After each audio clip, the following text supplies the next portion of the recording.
네, 지난 7월 집중호우 때 수영구청이 빗물 저장소를 가동하지 않아서 침수 피해를 키웠다는 소식 전해드렸었는데요. 부산시가 감사를 벌여서 구청의 업무 누락과 관리 소홀이 확인이 됐고 관련 공무원 8명에 대해 징계 조치를 내렸습니다. 강혜슬 기자의 보도입니다. 침수 피해를 막기 위해 200억 원을 투입해 지난 2017년 만든 부산 수영구 빗물 저장소입니다. 시간당 80mm가 넘는 기록적 폭우가 쏟아진 지난 7월. 수영구는 정작 빗물 저장소를 가동하지 않았습니다. 자동으로 빗물 저장소를 운영할 것을 권고한 행정안전부의 지침도 어겼습니다. 부산시 감사위원회가 빗물 저장소 미가동에 대한 감사를 벌였습니다. 감사위는 수영구 조례에 빗물 저장소 운영에 대한 업무 분장이 명시돼 있는데도 수영구가 담당자를 사전에 지정하지 않았다고 밝혔습니다. 또 담당자가 침수 상황과 빗물 수위를 실시간 살펴 저장소를 개방해야 하지만 운영자가 없어 침수 피해가 발생했다고 결론 내렸습니다. 감사 보고서를 보면 빗물 저장소 관리도 소홀히 했다고 지적됐습니다.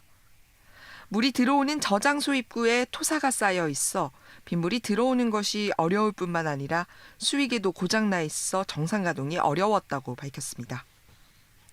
부산시는 이를 토대로 수영구청 공무원 8명에게 훈계와 주의 조치를 내렸습니다. 빗물 저장소가 있는데도 불구하고 그다음에 있으면서 또 침수가 되고 있는데도 가동을 해야 되는데 침수가 되기 시작했으면은 근데 그거를 침수가 되고 있는데도 가동을 안 한. 부산시는 또 빗물 저장소 운영 담당자를 지정할 것과 현재 안전관리과와 도시관리과로 나뉜 저장소 관리 체계를 일원화할 것을 지시했습니다. 수영구청은 다음 주 중으로 인사위원회를 열어 징계 처분을 진행할 계획입니다. KBS 뉴스 강예슬입니다. 네, 이 보도 보신 것처럼 결국 수영구가 빗물 저장소를 제대로 가동하지 않아서 침수 피해를 키웠다는 게 부산시 감사 결과 확인이 됐습니다. 자, 이 문제를 처음부터 취재한 취재기자와 함께 직접 얘기를 들어보도록 하겠습니다. 강혜슬 기자 함께하겠습니다. 어서 오십시오. 네. 지난 7월 집중호우 저도 기억이 나는데 퇴근길에 비가 정말 많이 왔었거든요. 이 빗물 저장소가 가동되지 않았던 그 상황부터 먼저 정리를 좀 해주시죠. 네, 지난 7월 23일 부산에는 기록적인 폭우가 내렸는데요. 많은 분들이 기억하실 겁니다. 네. 시간당 80mm 이상의 비가 내렸고 3시간 동안에만 200mm가 넘는 비가 내렸습니다. 도심 곳곳도 침수됐습니다. 그 광안리 일대가 어디가 바다인지 도로일지도 모를 정도로 완전히 물바다로 변했고요. 네. 일대 상가와 주택도 고스란히 침수 피해를 입어서 아직도 복구 작업을 진행 중인 곳도 있습니다. 이런 집중호우 때 피해를 막기 위해 설치한 것이 바로 빗물 저장소인데요. 네. 비가 많이 내릴 때 빗물을 저장했다, 안전하다고 판단할 때 외부로 보내 침수를 막는 장치입니다. 하지만 정작 집중호우 때 수영구청은 이 빗물 저장소를 가동하지 않았습니다. 네. 그 많은 비용을 들여서 만들었으면 이럴 때 딱 활용이 됐었어야 되는데 왜 가동이 안 됐던 건가요? 네, 당시 수영구청은 다음 날에도 비가 많이 내릴 것으로 예보돼 있어서 다음 날 사용하기 위해 가동을 하지 않았다는 다소 좀 황당한 해명을 내놨는데요. 네. 그러니까 도심 곳곳에 침수 피해가 진행되고 있음에도 불구하고 다음 날 일어날 일을 대비해서 가동을 하지 않았습니다. 예. 그런데 사실을 알고 보니 빗물 저장소 운영 담당자가 아예 사전에 지정돼 있지 않은 상황이었습니다. 네. 담당자 자체가 아예 없었던 겁니다. 운영 담당자를 지정하는 이유는요, 비가 오면 모니터링을 하고 있다, 침수 피해가 발생하기 전에 저장소를 가동하기 위해서인데요. 담당자가 없어 우왕좌왕하던 수영구청이 가동을 검토할 때는 이미 비가 소강 상태에 접어들었던 시기였습니다.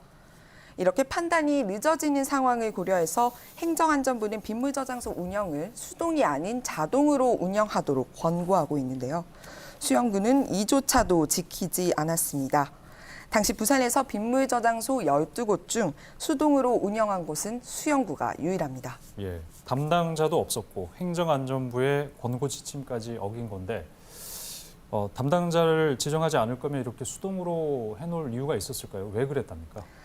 빗물 저장소 인근에는 예. 지하 주차장과 다목적 시설이 있습니다. 네. 이 빗물 저장소를 가동하게 되면 다목적 시설과 주차장으로도 물이 일부 이렇게 들어온다고 합니다. 예. 그러고 나서 이제 가동을 멈추고 나서 청소를 해야 되는데 이 청소를 하는데 드는 관리비가 1회에 100만 원 정도라고 합니다. 예. 그래서 이 관리비를 아끼기 위해 수영구청이 일부러 빗물 저장소를 수동으로 전환한 겁니다. 예. 그러니까 200억 원 들여서 빗물 저장소를 마련해 놓고 관리비 100만 원이 아까워서 집중 호우 때 가동하지 않은 겁니다.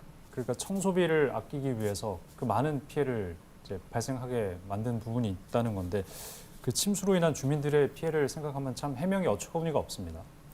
네, 그렇습니다. 다행히도 이 부산시 감사위 결과가 나오고 나서 예. 수영구청은 다목적 시설도 빗물 저장소의 일환으로 사용하기로 했습니다. 운영 담당자도 뒤늦게 지정을 한 상황입니다. 기후변화로 인해서 올해 집중호우, 태풍 등 자연재해가 계속되고 있는데요.